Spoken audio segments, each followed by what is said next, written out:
the secret she carried, the dim glow of the streetlights. Outside cast flickering shadows against the cafe's windows. The faint hum of the city provided a backdrop to the moment. A distant orchestra of passing cars, murmured conversations, and the occasional siren wailing in the distance. Alex Carter sat stiffly in his chair, his hands resting on the cool surface of the wooden table. He was always composed, always in control. But now, facing the woman before him, he felt an unfamiliar unease creeping up his spine. The woman, her hair a striking blend of white and black, leaned forward, her eyes locked onto his with an urgency that unsettled him. Dressed in a vibrant orange cardigan, she seemed almost out of place in the dimly lit cafe, but the weight in her voice suggested she belonged nowhere and everywhere all at once. "You don't have much time," she whispered, her gaze flicking toward the window as though she expected someone to be watching. Alex frowned. "I don't even know who you are." Her lips curled into the faintest of smiles, but it was laced with sadness. "No," she said softly, "but I know you." Alex's jaw tightened. He was used to mind games. He worked in high-stakes finance, where deception and manipulation were part of the business. But this felt different, more personal. She slid a small, folded piece of paper across the table toward him. "Read it." Alex hesitated before picking it up.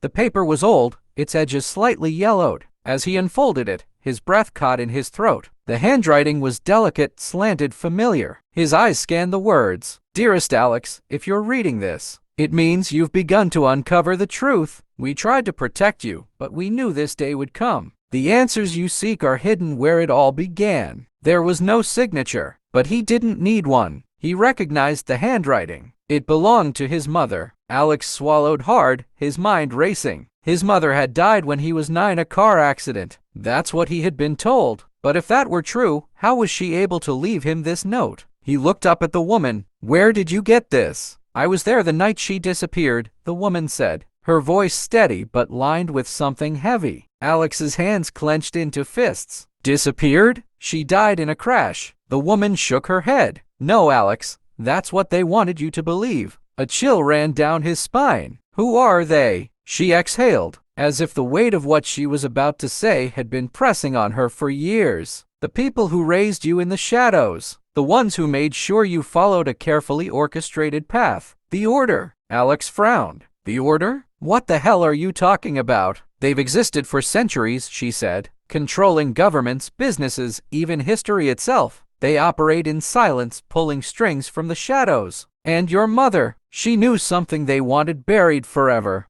Alex leaned back in his chair, shaking his head. "This is insane. Some conspiracy theory nonsense." The woman reached into her pocket and placed something on the table, a key, small, metallic, and old. Its surface was smooth from years of handling. "You might think this is nonsense now," she said, "but you won't for long." Alex stared at the key. He could feel its weight even without picking it up. "What does it open?" he asked. "The past," she said. Before he could press further, the woman's expression changed. Her eyes darted toward the entrance of the cafe. "They're here." Alex turned, but he saw nothing unusual, just a few late-night customers. A barista behind the counter. When he looked back at the woman, she was already standing. "If you want answers, you need to leave now." Alex hesitated for only a second before grabbing the key. "Where do I go?" She gave him one last look, something unreadable in her gaze. "Back to where it all began." Then, without another word, she turned and slipped out the door, vanishing into the night. The hunt begins. Alex sat in his car, gripping the key in his hand, his mind a whirlwind of confusion and doubt. The woman was clearly insane. And yet, the note, his mother's handwriting, that couldn't be faked. Where it all began, he muttered, staring at the key. There was only one place that made sense. His childhood home. He hadn't been back in years. After his mother's death, his father had insisted they move. The house had been sold, its contents packed away or destroyed. But if the answers were anywhere, they were there. A house full of secrets. The drive to his old neighborhood was long, the city lights fading behind him as he ventured into the suburbs. The house was still standing, but time had worn it down. Paint peeled from the shutters, the lawn was overgrown, and the porch steps creaked under his weight. His heart pounded as he approached the door. He didn't have a key, but something told him that wasn't going to be a problem. He reached for the handle and it turned. Stepping inside, a rush of memories hit him. The smell of cinnamon, the sound of his mother humming in the kitchen, the way the light used to pour through the living room windows on Sunday mornings. He shook off the nostalgia and focused. If his mother had left something behind, it had to be hidden well. For nearly an hour, he searched drawers, closets, floorboards, nothing. Then his eyes landed on the old grandfather clock in the hallway. Something about it felt wrong. He ran his fingers along its frame, and then, near the base, he felt it a tiny, almost imperceptible groove. With a click, the panel slid open. Inside was a small wooden box. His hands trembled as he lifted it out and set it on the floor. He didn't hesitate, he opened it. Inside, there were documents, old photographs, and a tape recorder.